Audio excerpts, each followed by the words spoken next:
اعلیٰ حضرت امام اہل سنت الشاہ امام احمد رضا خان رحمۃ اللہ تعالیٰ علیہ کا مختصر تعارف۔ اعلیٰ حضرت رحمۃ اللہ تعالیٰ علیہ کی ولادت باسعادت یعنی آپ کی پیدائش 10 شوال المکرم 1272 ہجری بمطابق 14 جون 1856 کو ہفتے کے دن ہوئی۔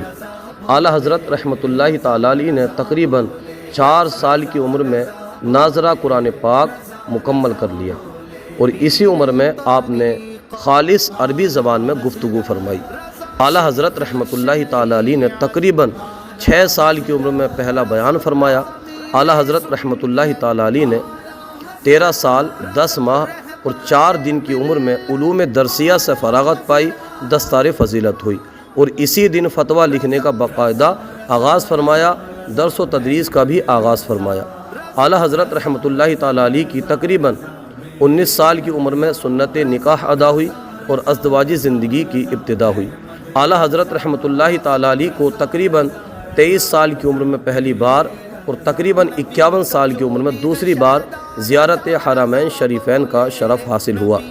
اعلیٰ حضرت رحمۃ اللہ تعالیٰ علیہ نے تقریباً 68 سال کی عمر میں آخری وصیتیں لکھوائیں اور بالآخر علم و فن کا یہ عظیم آفتاب 25 صفر المظفر 1340 ہجری 28 اکتوبر 1921 کو جمعۃ المبارک کے دن ٹھیک اذان جمعہ کے وقت تقریباً 68 سال کی عمر میں غروب ہو گیا۔ اللہ پاک کی ان پر کروڑوں رحمت نازل ہو۔ اللہ پاک ان کے صدقے ہماری بے حساب مغفرت فرمائے، آمین بجاہ خاتم النبیین صلی اللہ تعالی علیہ وآلہ وسلم۔ مزید اس طرح کی ویڈیو دیکھنے کے لیے ہمارے چینل الحیات اکیڈمی کو ضرور سبسکرائب کیجئے۔ ویڈیو اچھا لگا ہو تو لائک اور شیئر کیجئے۔